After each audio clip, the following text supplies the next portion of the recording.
The ജേർണലിസ്റ്റിലേക്ക് അമേരിക്കയും ഇറാനും തമ്മിൽ നിലനിൽക്കുന്ന യുദ്ധ സാഹചര്യത്തിൽ ഒരു വലിയ മാറ്റം ഇപ്പോഴുണ്ടായിരിക്കുകയാണ്. സത്യം പറഞ്ഞാൽ ഇറാനെ കീഴ്പ്പെടുത്താൻ കഴിയില്ല എന്ന് വ്യക്തമായി തിരിച്ചറിഞ്ഞുകൊണ്ട് ഇറാനു മേലെ അധീശത്വം നേടണമെന്നും ഇറാനിൽ ഒരു ഭരണമാറ്റം ഉണ്ടാക്കണമെന്നും ഇറാനിലെ എണ്ണപ്പാടങ്ങളും സമ്പുഷ്ടീകരിച്ച് യുറേനിയവും ഒക്കെ തട്ടിയെടുക്കണമെന്നും ഒക്കെയുള്ള മോഹങ്ങൾ അമേരിക്കൻ പ്രസിഡന്റ് ഡൊണാൾഡ് ട്രംപ് ഏറെക്കുറെ ഉപേക്ഷിച്ച മട്ടാണ്.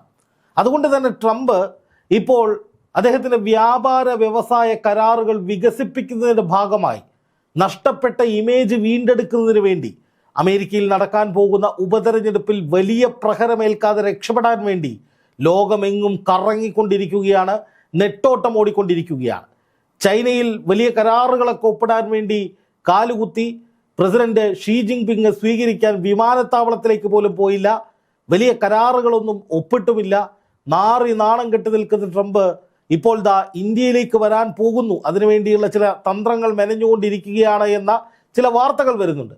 എന്തു തന്നെയായാലും ഇറാനെ കീഴ്പ്പെടുത്തുക, ഇറാനെ പിടിച്ചെടുക്കുക, ഇറാനിൽ ഭരണമാറ്റം ഉണ്ടാകുക തുടങ്ങിയ സകല പരിപാടികളും ഇറാൻ്റെ ശക്തമായ തിരിച്ചടിയെ തുടർന്ന്, ഹോർമുസിലുണ്ടായ വലിയ പ്രതിസന്ധിയെ തുടർന്ന് ട്രംപ് പരിപൂർണമായി ഉപേക്ഷിച്ചിരിക്കുകയാണ്.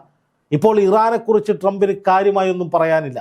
അതുപോലെ തന്നെ ഇസ്രായേൽ ആകട്ടെ ഇറാനെ ഇപ്പോൾ തീർത്ത് കളയുമെന്ന് പറഞ്ഞ് ഇറങ്ങി പുറപ്പെട്ടിട്ട് ട്രംപിനെ വിശ്വസിച്ചിറങ്ങിയിട്ട് ഒന്നും ചെയ്യാൻ കഴിയാതെ നിലവിളിച്ചു കൊണ്ടിരിക്കുകയാണ്. പക്ഷേ ഇറാനിൽ വേറൊരു വലിയ പ്രശ്നം ഉടലെടുക്കുകയാണ്. അവിടെ ഊർജ്ജ പ്രതിസന്ധിയുണ്ട്. ഹോർമുസിൽ ഇറാൻ്റെ കപ്പലുകൾ തടയുന്നത് കൊണ്ട് സാമ്പത്തികമായി അവർക്ക് വലിയ പ്രതിസന്ധി നേരിടുന്നുണ്ട്. പക്ഷേ അതൊക്കെ അതിജീവിച്ച് മുന്നോട്ട് പോവുക എന്നുള്ളത് ഇറാൻ്റെ അസ്തിത്വമാണ്. കഴിഞ്ഞ 49 വർഷക്കാലമായി ഇറാൻ പ്രതിരോധത്തിലൂടെ തന്നെയാണ് മുന്നോട്ട് പോയിക്കൊണ്ടിരിക്കുന്നത്. അതുകൊണ്ട് തന്നെ അതൊന്നും ഇറാനെ സംബന്ധിച്ചൊരു വലിയ പ്രശ്നമല്ല. അതൊരു പ്രശ്നമാണെങ്കിൽ പോലും ഇറാൻ അതിനെ അതിജീവിക്കാൻ വേണ്ടി പൊരുതുകയാണ്. പക്ഷേ ഇവിടെ സംഭവിക്കുന്ന ഏറ്റവും പ്രധാനപ്പെട്ട ഒരു പ്രശ്നം എന്താണെന്നറിയോ? കഴിഞ്ഞ 3 ദിവസം മുമ്പ് റോയിറ്റേഴ്സ് എന്ന് പറയുന്ന അന്താരാഷ്ട്ര വാർത്താ ഏജൻസി, ഏറ്റവും പ്രധാനപ്പെട്ട ഈ ലോകത്തെ മുഴുവൻ വാർത്താ ചാനലുകളും പത്രമാധ്യമങ്ങളും ഓൺലൈൻ മാധ്യമങ്ങളും ഒക്കെ ആദ്യ വിവരശേഖരണത്തിനായി സമീപിക്കുന്ന ഒരു വാർത്താ സ്രോതസ്സാണ് ഈ റോയിറ്റേഴ്സ്. റോയിറ്റേഴ്സ് 3 ദിവസം മുമ്പ് നിർണായകമായൊരു വാർത്ത അവർ ബ്രേക്കിംഗ് ന്യൂസായി കൊടുക്കുന്നു. ആ വാർത്ത ഇങ്ങനെയാണ്: Saudi Arabia launched covert attacks on Iran as regional war widened, sources say എന്നാണ് അവർ പറയുന്നത്. അതായത് റോയിറ്റേഴ്സിൻ്റെ സോഴ്സുകൾ പറയുന്നു ഇറാന് നേരെ സൗദി അറേബ്യയുടെ ഒരു വലിയ ആക്രമണം ഉണ്ടായി എന്ന്. അതിന് പ്രതീകാത്മകമായി സൗദി അറേബ്യയുടെ ഫൈറ്റർ ജെറ്റുകളുടെ ചിത്രങ്ങൾ കൊടുക്കുന്നു. അതിൻ്റെ സമ്മറിയായി കൊടുത്തിരിക്കുന്നത് നോക്കുക: attacks were followed by drop in Iranian strikes on the kingdom, Reuters tally shows. Kingdom warned Iran of further retaliation but diplomatic channels were maintained. Saudi Iran engagement tested by renewed attack from Iraq എന്നാണ് പറയുന്നത്. ഇനി അതിൻ്റെ വിശദാംശങ്ങൾ നോക്കുക.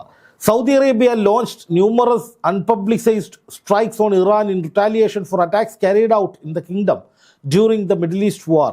2 Western officials briefed on the matter and 2 Iranian officials said the Saudi attacks, not previously reported, mark the first time that the kingdom is known to have directly carried out military action on Iranian soil and shows it is becoming much bolder in defending itself against its main regional rival എന്നാണ് പറയുന്നത്. അതായത് ഇതുവരെ ഉണ്ടായതിൽ വെച്ച് ഏറ്റവും പ്രധാനപ്പെട്ട ഒരു ആക്രമണമാണ് ഇപ്പോൾ നടന്നിരിക്കുന്നത്. സൗദി അറേബ്യ യുദ്ധ സാഹചര്യത്തിൽ ഏറ്റവും ആദ്യമായി ഇറാൻ്റെ മണ്ണിലേക്ക് ഒരു ആക്രമണം നടത്തിയിരിക്കുന്നു.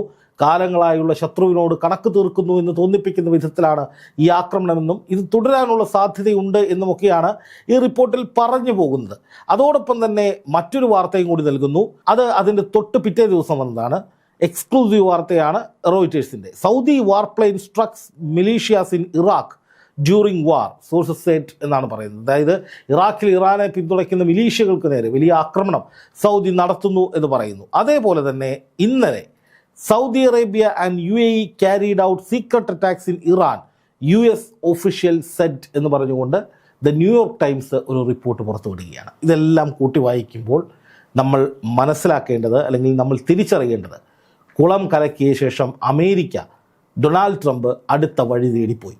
ഇസ്രായേൽ ആണെങ്കിൽ അമേരിക്കയുടെ പിന്തുണയില്ലാതെ ഒരു ചുക്കും ചെയ്യാൻ ഇറാനെ കഴിയില്ല എന്ന നിലയിൽ അന്തം വിട്ട് കുന്തം വിഴുങ്ങിയിരിക്കുകയാണ്. നെതന്യാഹുവിൻ്റെ വീരവാദങ്ങൾ മുഴുവൻ പുല്ലുവില പോലുമില്ലാത്ത വിധത്തിൽ അന്തരീക്ഷത്തിൽ ആവിയായി തീർന്നു. പക്ഷേ അമേരിക്ക കൊളുത്തിവിട്ട ആ തീ ഇപ്പോൾ അറബ് രാജ്യങ്ങൾ, അതായത് സുന്നി രാജ്യങ്ങൾ ഏറ്റെടുത്തിരിക്കുകയാണ്. വീണ്ടും സുന്നി ഷിയ തർക്കത്തിലേക്ക് പശ്ചിമേഷ്യ നീങ്ങുന്നു.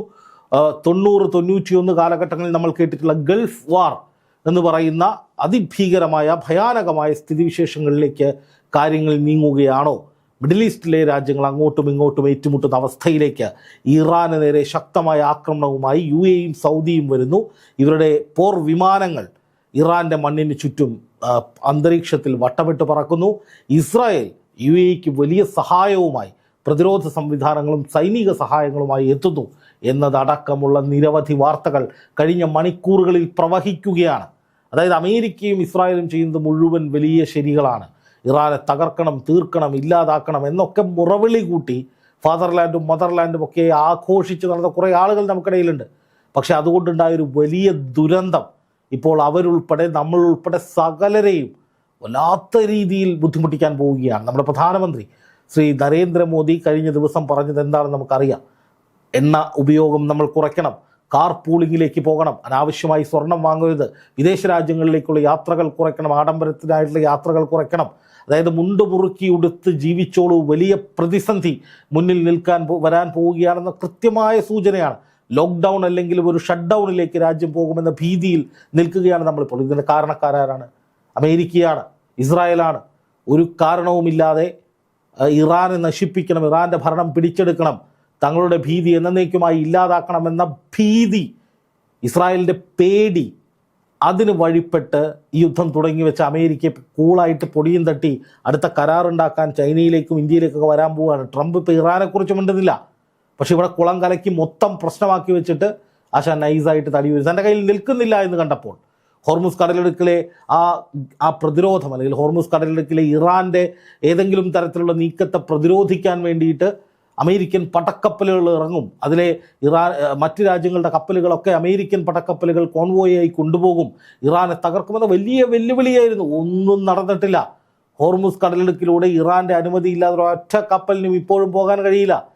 അത് സാധ്യമാകില്ല, തൻ്റെ തള്ളുകൾ അത് നടപ്പാകില്ല എന്ന് തിരിച്ചറിഞ്ഞ ട്രംപ് ഒടുവിൽ നൈസായിട്ട് സ്കൂട്ടായി. പക്ഷെ പശ്ചിമേഷ്യയിൽ സ്ഥിതിഗതികൾ അതീവ ഗുരുതരമാവുകയാണ്.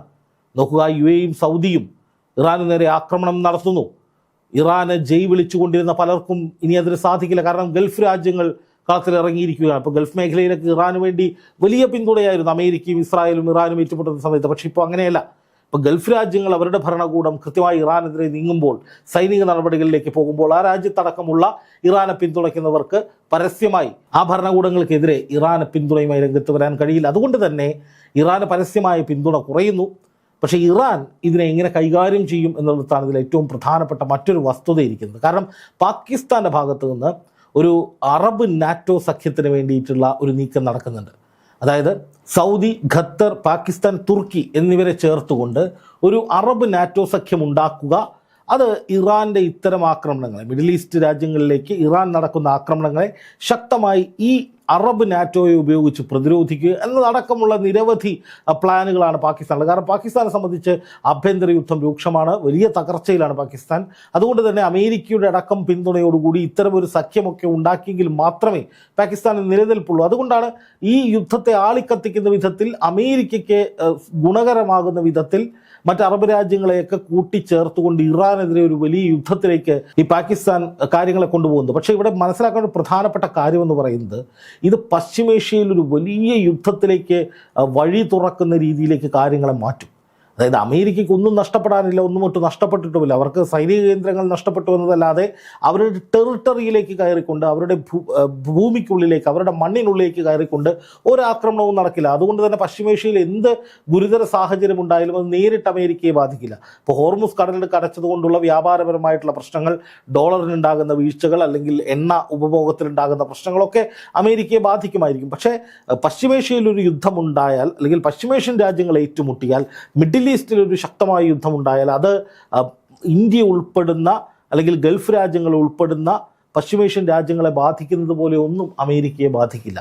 അതുകൊണ്ട് തന്നെ ഇവിടെ പ്രശ്നങ്ങൾ ഉണ്ടാക്കി പശ്ചിമേഷ്യയിലെ രാജ്യങ്ങളെ തമ്മിൽ തല്ലിക്കുന്ന വിധത്തിലേക്ക് കാര്യങ്ങൾ എത്തിച്ച് അനാവശ്യമായൊരു യുദ്ധം 2 മാസങ്ങൾക്ക് മുൻപ് തുടങ്ങിവെച്ച് വലിയ ഭീതിയും ആശങ്കയും നഷ്ടവുമൊക്കെ ഇന്ത്യ ഉൾപ്പെടെയുള്ള രാജ്യങ്ങൾക്ക് വരുത്തി വെക്കാൻ പോകുന്ന വിധത്തിൽ ഗുരുതരമായ പ്രതിസന്ധി ഉണ്ടാക്കിയിട്ട് മൂട്ടിലെ പൊടിയും തട്ടി ട്രംപ് ആശാൻ പോയിരിക്കുകയാണ്. ഇതിനെതിരെ ഒരു തരത്തിലുള്ള വികാരവും എവിടെയും ഉണ്ടാകുന്നില്ല എന്നുള്ളതാണ് എന്നെ അത്ഭുതപ്പെടുത്തുന്ന കാര്യം.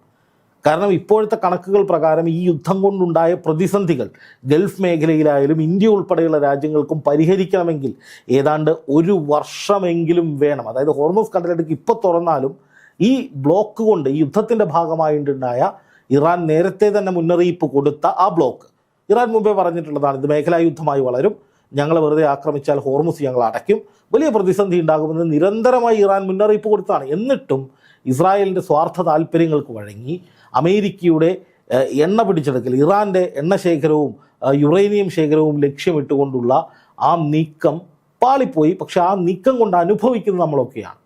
ഇനി 1 വർഷമെങ്കിലും ഏറ്റവും കുറഞ്ഞത് വേണ്ടിവരും ഈ പ്രശ്നങ്ങൾ മുഴുവൻ പരിഹരിച്ച് പഴയ രീതിയിലേക്ക് കാര്യങ്ങൾ എത്താനെന്നാണ് പറയുന്നത്. ഗൾഫ് രാജ്യങ്ങളുടെ എണ്ണ ശുദ്ധീകരണശാലകൾ അടക്കമുള്ള കേന്ദ്രങ്ങളിൽ ഉണ്ടായിട്ടുള്ള നാശനഷ്ടങ്ങൾ പരിഹരിച്ച് അവരുടെ എണ്ണ സംഭരണം, അതായത് അവരുടെ റിസർവ് അടക്കം പുനഃസ്ഥാപിക്കണമെങ്കിലും അതിനും ഏതാണ്ട് ഒരുപാട് കാലമെടുക്കും, വർഷങ്ങൾ വേണ്ടിവരും. ഇതാണ് ഇപ്പോൾ വരുന്ന കണക്ക്. കൃത്യമായ കണക്കല്ലെങ്കിലും പല മാധ്യമങ്ങളിൽ വരുന്ന ഏകദേശ കണക്കുകൾ ഇങ്ങനെയൊക്കെയാണ്. അപ്പോൾ ഗുരുതരമായ പ്രതിസന്ധി പശ്ചിമേഷ്യയ്ക്ക് ഉണ്ടായിട്ടുണ്ട്. എന്നിട്ടും ഇപ്പോൾ സംഭവിക്കുന്നത് എന്താണ്?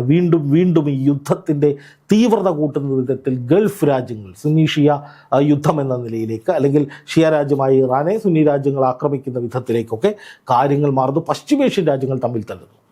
അമേരിക്ക കാഴ്ചക്കാരായി മാറി നിൽക്കുന്നു. പക്ഷേ അത് ട്രംപ് നട്ടം തിരിയുകയാണ്. ശരിക്കും പറഞ്ഞാൽ യുദ്ധം തുടങ്ങി വെച്ച ട്രംപിന് വലിയ തിരിച്ചടിയുണ്ട്, വലിയ തോതിലുള്ള പ്രശ്നങ്ങളുണ്ട്.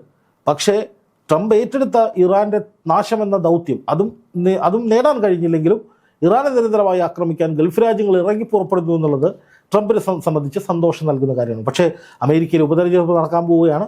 ആ ഉപതെരഞ്ഞെടുപ്പിൽ എന്ത് തിരിച്ചടി കിട്ടും ട്രംപിന് എന്ന കാര്യത്തിലാണ് ഇപ്പോൾ വലിയ ചർച്ചകൾ നടക്കുന്നത്. കാരണം ഈ യുദ്ധം തുടങ്ങി വെച്ച് അമേരിക്കയെ പോലും പടുകുഴിയിലേക്ക് തള്ളിവിട്ട ട്രംപിനെ ഇനി പിന്തുണയ്ക്കേണ്ടതില്ല എന്ന നിലയിലാണ് സർവേകളിൽ ഉൾപ്പെടെ ജനങ്ങൾ പ്രതികരിക്കുന്നത്. അപ്പോൾ ട്രംപ് ഇമേജ് ബിൽഡപ്പിന് വേണ്ടി, അല്ലെങ്കിൽ വലിയ തിരിച്ചടികളിൽ നിന്ന് രക്ഷ കിട്ടാൻ വേണ്ടി, സ്വന്തം ജനങ്ങളുടെ ഭാഗത്ത് നിന്ന് വലിയ അടി കിട്ടാതിരിക്കാൻ വേണ്ടിയിട്ടുള്ള തത്രപ്പാടിലാണ്. പക്ഷേ ആ ഒരാൾ കാരണം പശ്ചിമേഷ്യ മുഴുവൻ നരകിക്കുമ്പോഴും ശക്തമായ നിലപാടുകൾ അവർക്കെതിരെ എടുക്കുന്നതിൽ സകലർക്കും വീഴ്ചയുണ്ടാവുകയാണ്. അതാണ് ഇതിൽ ഏറ്റവും പ്രധാനപ്പെട്ട കാര്യം.